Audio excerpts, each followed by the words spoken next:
한 주간도 하나님의 은혜 가운데 평강하시고 오늘 한 날도 승리의 나날의 연속이 되셨습니까? 늘 그렇게 되어주시기를 기도하고 소망합니다. 요즘에 그 어느 때보다도 살기가 쉽지 않죠. 힘들고 괴롭고 팍팍한 날들이 계속된다고 많은 사람들이 느끼고 있나 봐요. 그런 의미에서 오늘은 세상을 이기는 믿음, 즉 믿음의 원점에 대해서 생각해 보려고 합니다.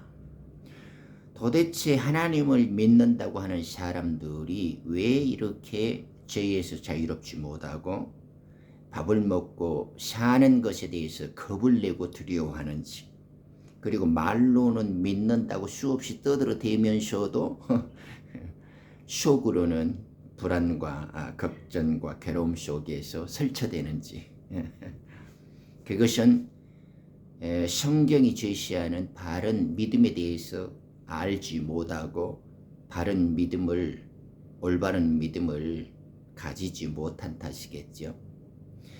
그러면 우리는 이 시간에 예수님께 보여주시는 믿음을 통하여 그 믿음이 나의 것인가, 그리고 내가 가진 믿음이라고 하는 것이 내가 만든 믿음인가, 내가 믿어지게 되어져 있는 영의 생명으로서의 마땅한 믿음인가, 나는 믿음의 원점, 믿음의 본질, 믿음의 정확한 그 실체에 대해서 성경적 고찰을 좀 해보고자 해요.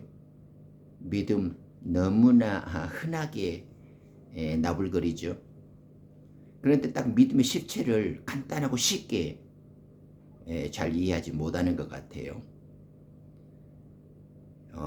지금까지 헷갈리고 복잡하게 느껴졌던 믿음이라는 것을 한 7가지 묻고 대답하면서 쉽고 간단하게 눈이 확 열리고 심장이 펑 터지게끔 그런 믿음을 좀 알자 이 말입니다.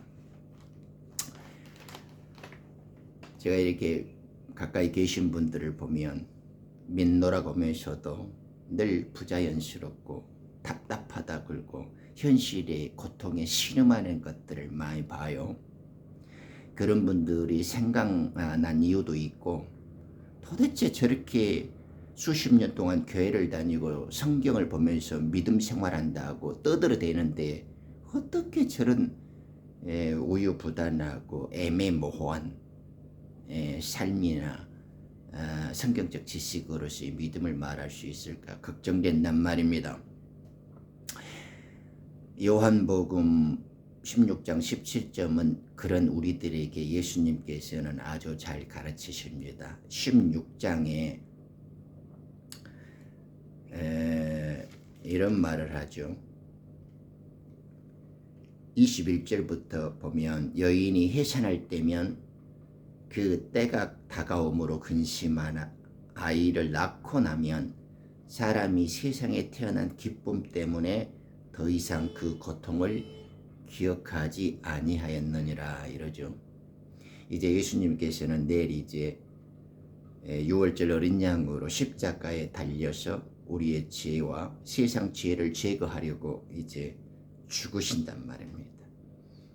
그러니까 그 슬픔에 묻혀있고 근심에 쌓여있는 제자들과의 이별을 통보하면서 너희들이 슬퍼하나 이제 그것이 기쁨으로 변할 것이다 라고 격려하시는데, 22절에 그러므로 너희가 지금은 근심하여도 내가 다시 너희를 보리니 그때는 너희 마음에 기쁠 것이며 아무도 그 기쁨을 너희에게서 빼앗지 못하리라. 그렇죠? 그런데 이렇게 말씀을 이제 해주시다가 주님께서 이런 말씀을 한단 말입니다. 이제 제자들이 그런 이야기를 다 듣고 이제 걱정하고 슬퍼하잖아요. 그리고 우리 주님이 충격적인 이야기를 해요. 외롭고 힘들 때 가끔 이런 대목을 생각하면 마음이 평안해지고 주님의 위로와 격려가 용솟음칠 때가 있는데 32절에 보면 이래요. 보라, 너희가 각각 자기 집으로 흩어지고 나를 혼자 남겨놓을 그 때가 오나니 실로 이미 왔노라. 그러나 나는 혼자 있지 아니하니 이는 아버지께서 나와 함께 하심이라. 여러분, 세상에 홀로 남겨지고 외로움과 고독이 우리를 침몰할 것 같아도 만일 예수님과 같은 우리 믿음의 영이 우리 속에서 함께 있다면 우리는 혼자 있지 않습니다. 내 속에 아버지께서 계시고 아들의 영이 함께 살아주시고 있단 말입니다. 지금 이 오순절 성령이 임하기 전의 상태에 있더라 제자들은 예수님과 이렇게 3년 넘게 함께 동고동락하면서 말씀을 배우고 주님께 믿음을 배우고 왕국의 사실에 대해서 가르침을 받았으나 그들은 믿을래야 믿을 수가 없어요. 그래서 예수님이 십자가에 잡히신 날부터 그들은 주랭랑을 치고 제곡곡 살던 곳으로 다시 돌아가지 않습니까? 즉 성령께서 도와주시 아니면 지가 믿으려고 해야 믿을 수가 없는 것이에요. 성령에 의지하지 않고는 지가 믿는다고 해도 속고 있는 것이고 거짓된 믿음이고 과장된 확신입니다. 그러니까 믿음 아니에요. 네가 믿고 싶다고 해서 믿어지는 거 아니에요. 그래서 오늘 이 시간에 믿음이 뭔지 성경이 어떻게 가르치고 있는지 뼛속에 깊이 새겨보자 그 말입니다. 그런데 주님께서도 위로의 말씀을 하죠. 위로와 소망의 주 되신 예수님께서 33절에 이래요. 내가 이런 일들을 너희에게 말한 것은 너희가 내 안에서 화평을 지니게 하려 함이라. 세상에는 너희가 환난을 당할 것이나 기운을 내라. 내가 세상을 이겼노라. 겁을 먹고 슬픔에 쌓여 있어 내리면 도망칠 제자들에게 화평해라래요. 그리고 담대하라고 명령하세요. 왜? 세상을 이기는 믿음이 있기 때문이라고. 그러니 우리 주님이 인간의 지혜의 어리석은 눈으로 보면 힘없는 자 같고 무기력하게 도살장에 끌려가는 양처럼 이런 세상 정치 권력과 부당한 종교의 위선자들에게 힘없이 죽는 것 같지만 우리 주님은 육체의 죽음을 보심으로써 죄와 어둠의 권세를 끌어내고 세상을 이겼다라고 담대하게 선언하고 있습니다. 세상을 이기는 이 믿음의 실체가 무언가요? 그것을 오늘 짧고 굵고 깊이 있게 이해하자 이 말입니다. 그러면 누가 믿음을 소유하게 됩니까? 7가지로 생각해 보죠. 첫째, 믿음을 소유한 자의 실체가 누구냐 이 말입니다. 요한일서 5장 4절에 보면 세상을 이기면 이것이니 우리의 믿음이라고 하죠. 네, 세상을 이기는 것은 믿음입니다. 믿음은 예수님의 이름이죠. 믿음이 오기 전에는 우리가 율법과 세상 어둠에 갇혀있다 이러잖아요. 바울의 설명은. 그러므로 예수님이 오기 전까지 우리는 참 믿음의 실제를 만날 수가 없고 믿음을 소유할 수 없단 말입니다. 믿음으로 오신 예수님, 믿음을 주시는 예수님을 보기 전까지는 우리는 믿음을 가질 수 없고 볼 수 없고 어떤 그 실체를 만날 수가 없었단 말입니다. 예수님께서 아버지로부터 하늘로부터 이 땅에 오셔야만 믿음의 시작이고 진정한 믿음의 실제가 이제 우리와 함께 살아주는 거죠. 그런데 하나님께로서 태어난 자들만이 이 믿음을 소유할 수 있다라고 정확히 지적해 주세요. 그러므로 여러분이 믿음을 가졌다라고 억지로 우기고 과장되게 확신하기 전에 하나님께로부터 태어난 자의 믿음인가를 확인할 필요가 있다 이 말입니다. 하나님께로서 태어난 자들은 세상을 이기는 믿음의 주인공이 될 수 있는 거죠. 그러니까 하나님께로부터 태어나지 않는 자는 믿음을 가졌다 해도 그것은 거짓 믿음이거나 가짜 믿음, 그리고 지가 만들어낸 믿음에 불과한 인간의 믿음입니다. 하나님이 주신 믿음 아니에요. 예수의 믿음이 아니에요. 부활을 낳는 믿음이 아닙니다. 세상을 이기는 믿음은 더더욱 아니에요. 그러므로 요한 사도의 말처럼 하나님께로서 태어난 자만이 세상을 이기는 믿음을 소유한다는 걸 우리는 명확히 인식해야 합니다. 더 깊은 설명은 또 다음번에 기회가 나오면 풀어가기로 하죠. 그러면 이런 믿음의 특징들은 무엇인가요? 두 번째, 5절에 보면 이 믿음의 특징과 그 실제적인 내용에 대해서 말하는데, 예수가 하나님의 아들이심을 믿는 믿음을 가진 자예요. 그러니까 믿음을 가진 자의 그 믿음의 내용이 뭐냐 그러면, 예수님께서 하나님의 아들이다. 하나님이시면서 하나님의 아들 안에 있는 생명으로서 이 땅에 예수, 저희 백성을 자기 죄에서 구원할 자여 그리스도로 오셨다라는 것을 믿는 거예요. 그러므로 예수님은 하나님이시면서 하나님의 품속에 계신 독생자였죠. 그리고 종의 형체를 갖고 이 땅에 사람의 몸을 입고 왔단 말입니다. 성육신하셨어요. 그런데 그분 속에서는 하나님의 살리신 이의 영이 들어있다고요. 그러므로 예수님께서 하늘로부터 오셨어요. 그리고 그 육신 속에서는 하나님의 영의 살리신 이의 영, 즉 생명의 말씀, 아버지의 뜻이라고 불리는 천국 복음을 담고 오셨단 말입니다. 그 영의 말씀을 담고 오셨어요. 물론 성령에 의해서 그렇게 된 거죠. 그러므로 예수님의 믿음은 아버지의 뜻을 담는 믿음이고, 우리가 새 계약, 새 언약이라고 부르는 왕국의 복음, 그 진리의 말씀이라는 것을 알 수가 있습니다. 그 예수님께서도 아버지의 뜻을 믿는 믿음을 가지고 계셨고, 아들로서의 아버지의 뜻을 실천하고 살리신 이의 영으로 부활의 생명, 즉 영원한 생명을 자신뿐만 아니라 그 백성들에게 주신다라는 것을 실천하시고, 예수님 또한 그 아버지의 뜻을 믿고 있었다, 그 말이죠. 세 번째, 도대체 무엇을 믿는다고 하는 겁니까? 우리는 믿는다 그러잖아요. 뭘 믿어? 믿는다는 것이 뭐예요? 여러 가지 믿을 수 있지만은 다른 것보다도 우리는 딱 두 가지만 기억하자고요. 요한복음 6장 40절에 예수님께서는 아버지의 뜻을 갖고 오셨죠. 아버지의 뜻이 뭐죠? 네, 그 아들을 보고 듣는 자, 그리고 그의 보내신 자, 그의 아버지 하나님을 아는 것입니다.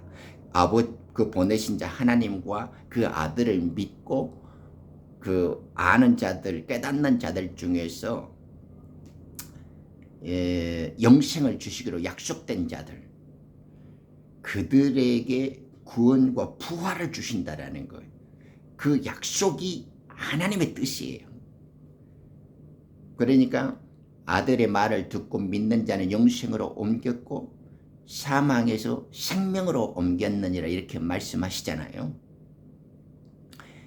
그러므로 우리가 믿는다는 것은 예수님이 아버지의 뜻을 가지고 오셨고, 예수님의 말씀은 아버지의 뜻이 담겨있는 왕국의 말씀이고, 그 말씀을 믿고 들을 때 우리는 사망에서 생명으로 옮겨지게 된다라는 것을 믿는 것입니다.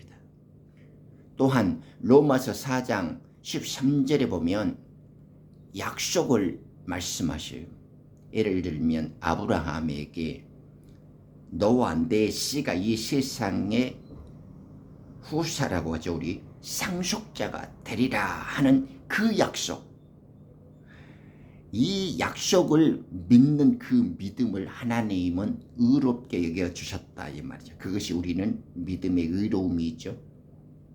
그러므로 하나님의 믿음의 의로움이 약속으로 간직되어진 자, 받게 되어진 자, 그들에게 영생을 주시고 믿음의 상속을 주신다라는 것이죠. 이 세상의 후사가 되어지는 그 약속을 믿는 믿음입니다. 우리가 무엇을 믿는다고요? 아버지의 뜻을 가지고 온 아들의 말씀을 믿고 사망에서 생명으로 옮겨지고 우리는 또한 세상의 상속자가 될 것이라 하는 그 약속을 믿는 믿음으로 말미암아 유롭게 되어진다라는 것을 믿는다는 겁니다. 쉽죠? 간단하고 확실해야 합니다. 그러면 이것을 어떻게 우리는 소유할 수 있고 우리들의 삶에 적용시킬 수 있어요? 네 번째, 어떻게 소유하는가? 로마서 10장 17절에 보면 바울이 이사야 선지자의 말씀을 인용하면서 그러죠. 우리가 전한 것을 누가 들었습니까? 라고 할 때 믿음은 들음에서 나고 들음은 예수 그리스도의 말씀, 즉 하나님의 말씀에서입니다 라고 말하잖아요. 우리의 믿음은 오직 예수님이 전한 하나님의 말씀을 들을 때, 듣는다라는 말은 생명의 말씀을 먹는다라는 거죠. 우리 눈은 빛을 먹고 우리 귀는 하나님의 말씀을 먹어야만 이 생명의 양식, 이 믿음의 하나님의 양식을 가지게 될 수 있는 겁니다. 그러므로 구약에서는 그럼 믿음이 없었습니까? 없었습니다. 구약에서는 신약의 예수님이 말하는 믿음이 없었어요. 믿음의 증거는 가졌지만은 예수님이 믿음의 창시자고 믿음의 주인공이기 때문에 예수님이 오기 전까지의 믿음은 볼 수가 없는 거예요. 왜냐 그러면 로마서 3장 20절도 증거지 않습니까? 율법으로는 믿음으로 의롭다함을 얻을 육체가 없다 이렇게 딱 선언을 해버리잖아요. 많은 사람들은 그것을 잘 몰라요. 천사들이라든가 하나님의 은혜의 중보로 믿음의 도움을 가질전정 예수님이 가지신 지금 하나님께로 난 자들의 성령의 인침을 받는 영의 믿음은 예수님 이전에는 없었답니다. 그걸 잘 헷갈리지 않아요. 사람이 만들어내고 지어내는 그런 과장된 자기 추측만의 해석과 그런 인간의 지식적인 그런 것은 성경의 가르침이 아니에요. 그럼 다섯 번째, 우리 믿음에 적용을 해야 돼요. 우리가 믿는다고 해서 무엇을 믿고 내 혼자 믿어줘야 아니에요. 하나님께로서 태어난 자들만 믿음을 가질 수 있고 또한 세상을 이기는 그 믿음은 예수가 하나님의 아들이요 그 그리스도 되신 것을 알아야 돼요. 성경의 진리에 입각해서 그리고 아버지의 뜻에 새 언약의 말씀으로 오신 예수님의 비유로 가르치는 그 가르침을 잘 듣고 깨달아야만 우리는 사망에서 생명으로 나올 수 있다는 거죠. 그리고 세상의 상속자가 되어지는 믿음의 의로움의 선물을 갖게 되어진다는 것. 그리고 이것을 어떻게 소유하게 되어지는가? 네, 진리의 말씀을 먹고 마셔야 한다는 말입니다. 우리 주님이 생명의 양식 되어지는 나의 살과 새 언약의 말씀으로 생명의 언약이 되어진 내 피를 마시라 이러지 않습니까? 그러므로 이 믿음의 생명의 작용이 나에게 실제가 되기 위해서는 요한복음 16장 13절에 진리의 그 영이 오셔야 돼요. 믿는 자들에게 하늘로부터 태어난 예수님의 제자들에게 그 복음의 제사장들에게는 예수님께서 그 아들의 영을 보내주시죠. 그것을 우리는 진리의 영 보혜사라고 하지 않습니까? 그 진리의 영이 우리에게 와야만 임마누엘로서 떠나지 않게 하시고 육신의 연약한 중에도 우리를 부활로 구원으로 완벽하게 이끌어 가시는 하나님의 보증이 되는 것이고 하나님의 지혜와 능력과 선물이 되는 겁니다. 그러므로 하나님의 진리의 영이 우리와 함께 살아주지 않는다면 우리는 그것이 믿음의 소유자라고 할 수 없습니다. 성령이 없으면서 지가 믿는 사람이라고 말하는 것은 그건 귀신 신나라 까먹는 소리와 정신착란에 불과하다 이 말이죠. 진리의 영이 오셔야만 예수님께서 가르쳐 주신 모든 비유의 말씀을 생각나서 배우게 되어지고 장래에 오는 모든 일까지도 깨닫게 되어진다 이 말입니다. 그래야만 그 진리의 영이 우리 갈라디아 2장 20절에도 내 육체의 수욕을 못 받게 되어지고 내 안에서 오직 그리스도만이 살게 되어지는 거룩한 성전된 삶이 완전하게 실천되어질 수 있다는 것입니다. 그러면 믿음의 결국이 뭐예요? 결국이 고린도전서 15장 4절에 보면 이러죠. 장사 지낸 바 사흘 만에 다시 살아나시고 이러지 않았습니까? 여러분 믿는다고 하면서 죄도 이겨내지 못하고 아무런 세상에 밥 먹고 살 것 해서 이렇게 이방인들이 구하는 것처럼 무엇을 먹을까 입을까 마실까 오늘은 이 걱정 내일은 저 걱정 이렇게 불편하게 살면 그 믿음의 소유자라고 할 수가 없죠. 말로는 하나님 믿는다고 하면서 사실은 믿음을 못 오가는 것이고 하나님을 엿먹이는 것입니다.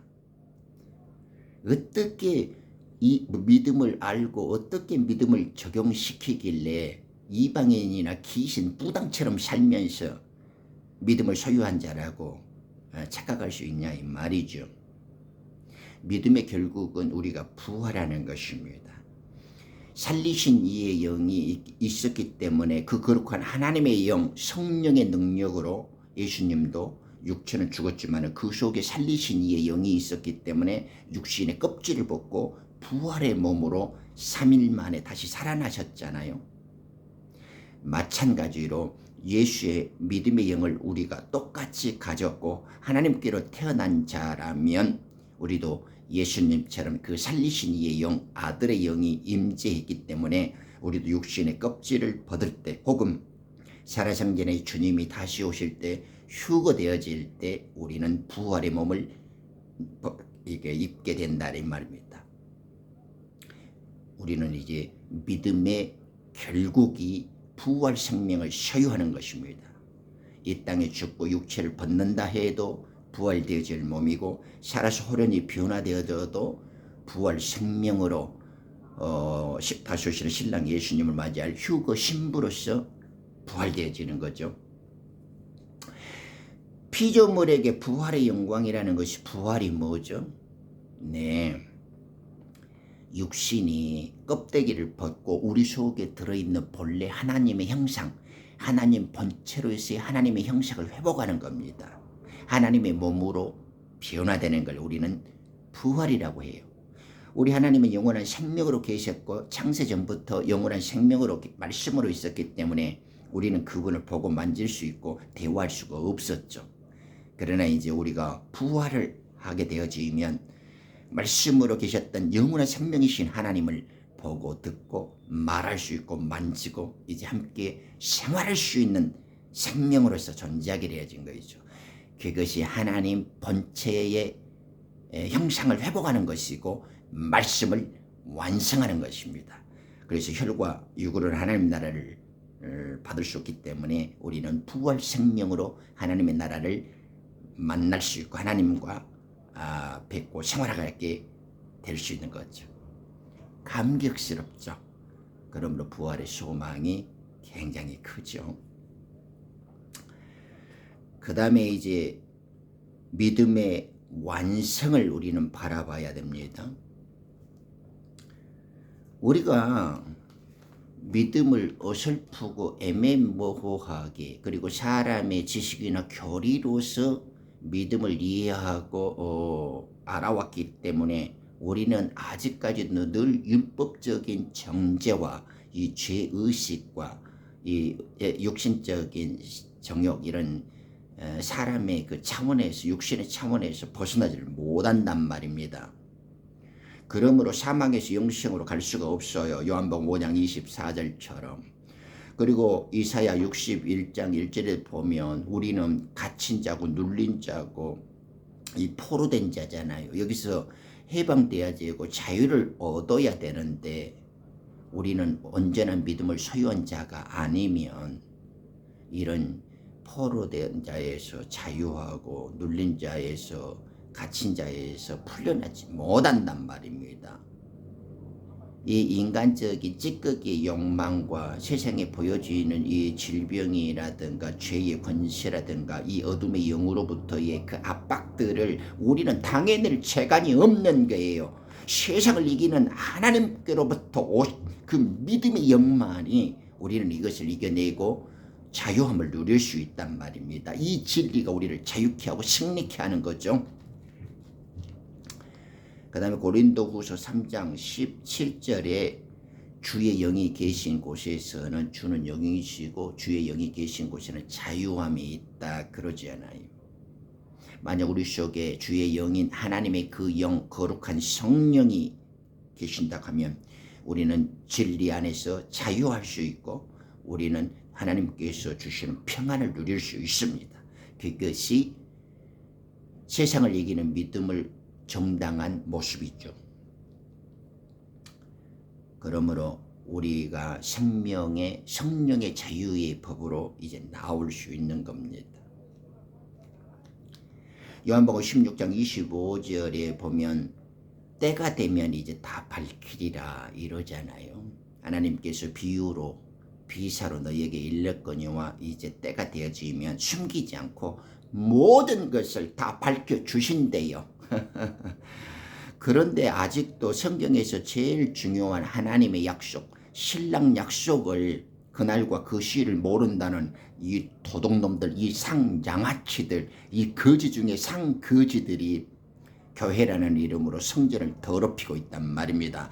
진리를 훼손시키고 하나님의 그 거룩한 영원한 복음의 실체적인 그 약속을 회방하고 있어요. 이런 어리석은 자들의 혀놀림에서 탈출하세요.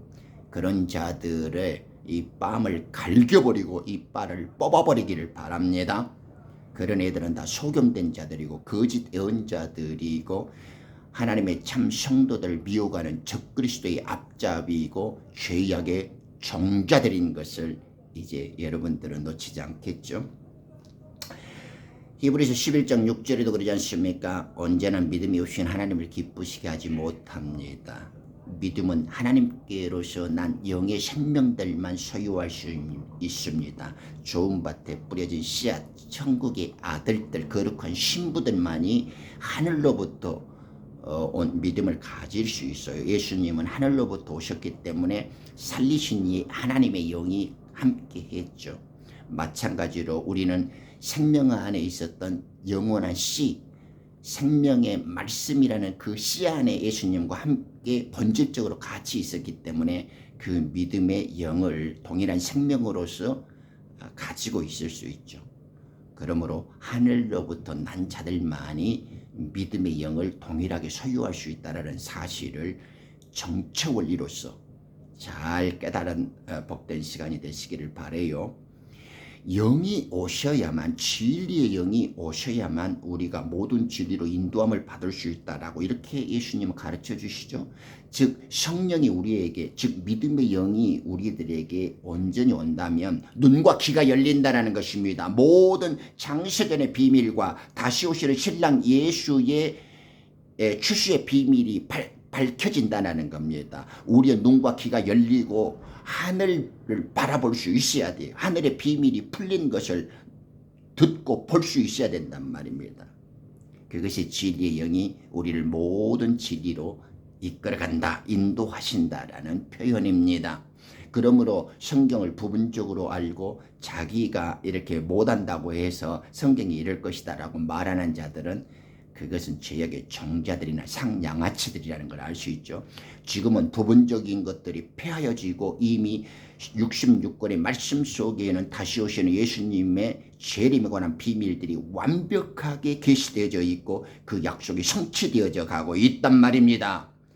지가 모르면 모른다고 해야지 아는 사람들을 비방하고 나무래는 이런 젖먹이들 이런 역같은 애들이 있단 말입니다. 그런 애들의 혀를 끊어버리시기를 바라요. 내 안에 아버지가 계시는 믿음이 있어야 된단 말입니다. 아까 첫 시간에도 이야기했죠. 너희들이 이제 뿔뿔이 제갈길로 흩어지겠으나 내가 외롭지 않다. 내가 홀로 있지 않다. 나는 아버지와 함께 계시기 내 안에 아버지가 있기 때문이다 라고 말씀하지 않습니까? 시편 146편 3절에도 그러죠. 너희는 방백들 도울 힘이 없는 인간들을 의지하지 말라 이러죠. 예수님께서도 사람 안에 무엇이 들어있는지를 아시기 때문에 의탁하지 않았다 이렇게 말씀합니다. 사람은 사랑의 대상이고 섬기고 겸손하게 이익과 이렇게 봉사를 주어야 할 대상이고 사랑의 대상이긴 하지만은 아무런 힘이 없습니다. 구원과 부활에 도움이 되지 않습니다. 의지할 필요는 더더욱 없죠. 우리는 우리 속에 살아주시는 살리시는 영 아버지의 그 말씀의 영을 우리는 늘 보존하고 지켜나가야 합니다.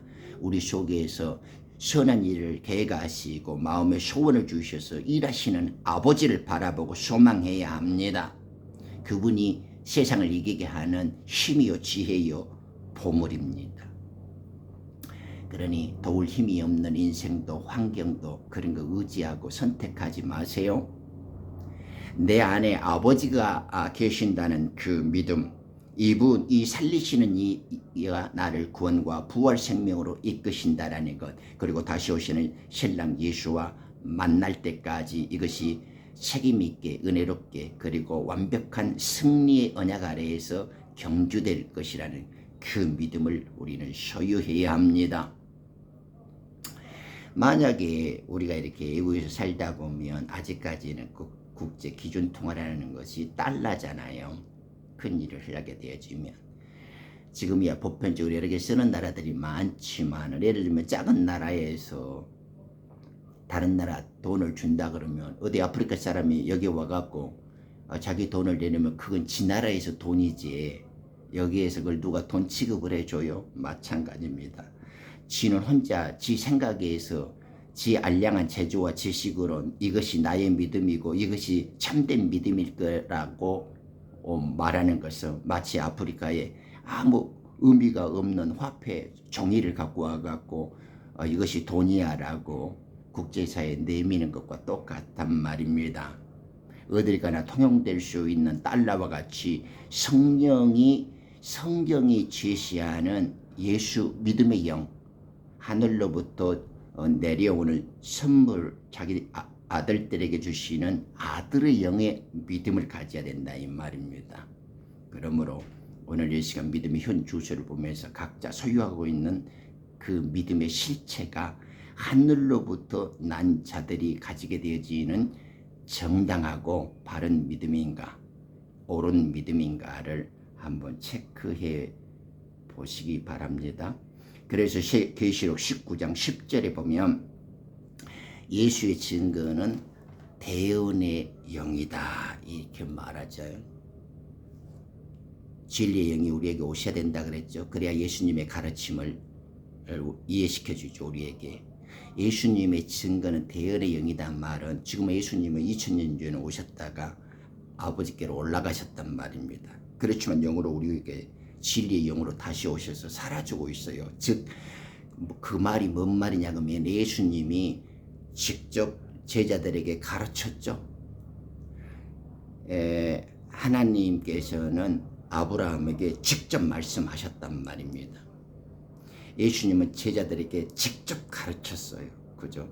이제 예수님과 하나님은 우리들에게 직접 가르치지 못하지만은 성령이 우리들에게 오시면 그것이 예수님의 제자들에게 직접 가르쳤던 것들이 그것을 성령께서 대언한다. 그걸 직접 가르친다. 이렇게 말한다는 겁니다.